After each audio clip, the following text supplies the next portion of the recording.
Hello बच्चों, चलिए प्रश्न को पढ़ते हैं। एल्यूमीनियम, सोडियम, कॉपर और सिल्वर में कौन सी धातुएं उनके लवणों के जली विलयन के विद्युत अपघटन से प्राप्त नहीं की जा सकती हैं? क्या कह रहा है ये? हमारी ये कुछ क्या धातुएं दी हुई हैं, उनके लवण के जली विलयन के जब उनका विद्युत अपघटन कराएंगे, उनके लवण के जली विलयन से उन्हें प्राप्त की जा सकती कि नहीं की जा सकती? प्राप्त नहीं की जा सकती हैं। ऐसी इनमें कौन सी धातुएं हैं? तो चलिए बच्चों, देखते हैं मुख्य अवधारणा। मुख्य अवधारणा। देखिए यहाँ पर क्या लिखा हुआ है। लवणों के जली विलयन के विद्युत अपघटन से प्राप्त की जा सकती हैं और नहीं की जा सकती। ये किस पर निर्भर करता है? हमारे ऑक्सीकरण विभव के मान पर।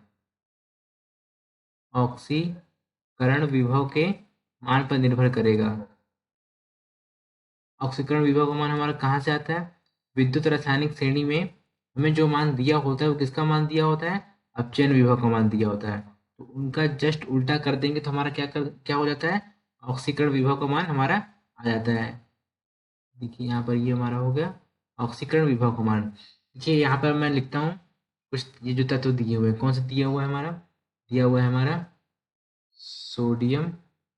देखिए ये हमारा हो गया एल्यूमिनियम हो गया, एल्यूमिनियम हो गया, सोडियम हो गया, और क्या हुआ हमारा? कॉपर हो गया और सिल्वर हो गया।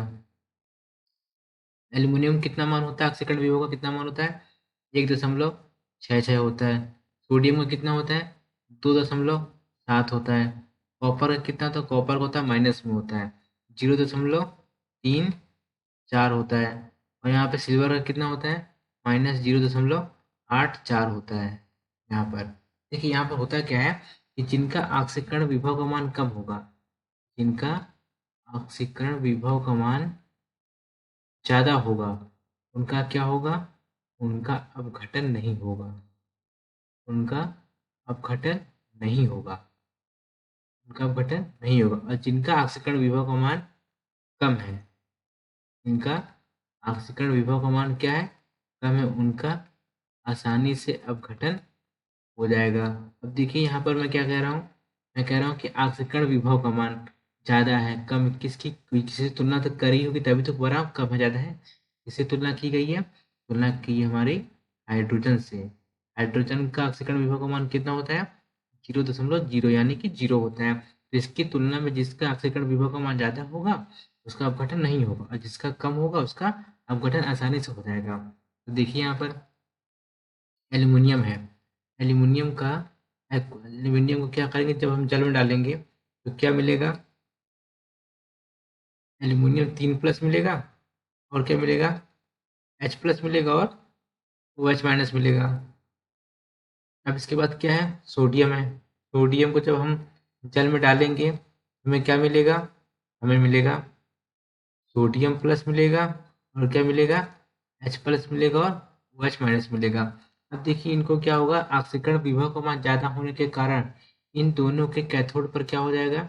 इन दोनों के कैथोड पर H+ जमा हो जाएगा। क्या जमा हो जाएगा? H+ जमा हो जाएगा। क्यों जमा हो जाएगा? क्योंकि इनके ऑक्सीकरण विभव का मान ज़्यादा है। अब हमारे पास क्या? देखिए हमारे पास है कॉपर है, और क्या है? सिल्वर है। कॉपर और सिल्वर। कॉपर हमारा सॉलिड है, ये हमारा पाउडर फॉर्म में होता है। देखिए अब इसको क्या करेंगे हम? कॉपर को जब हम डालेंगे एक्वस यानी जली विलयन में, और यहाँ पे क्या करेंगे हम? इसको भी जब जल में डालेंगे तो कॉपर हमारा क्या देगा? कॉपर हमारा देगा, कॉपर 2+ में टूटता है ना। कॉपर किस में वियोजित होता है जल में डालने पर? कॉपर 2+ में, और H+ और OH- में होता है वियोजित। और सिल्वर हमारा किस में होता है? सिल्वर हमारा Ag+ में होता है, H+ होता है, और OH- होता है। अब यहाँ पर देखिए जब ये हमारा वियोजित होगा तो कैथोड पर जाकर क्या जमा हो जाएगा? कैथोड पर क्या जमा हो जाएगा? कैथोड पर यहाँ पर H+ जमा नहीं होगा। कैथोड पर यहाँ पर कॉपर 2+ आके जमा हो जाएगा। क्यों जमा हो जाएगा? क्योंकि इसका ऑक्सीकरण विभव का मान कम है, और इसके भी कैथोड पर हमारा Ag+ जाकर जमा हो जाएगा। Ag+ जाके हमारा क्या हो जाएगा? जमा हो जाएगा। Ag+ जाके जमा हो जाएगा। क्यों जमा हो जाएगा?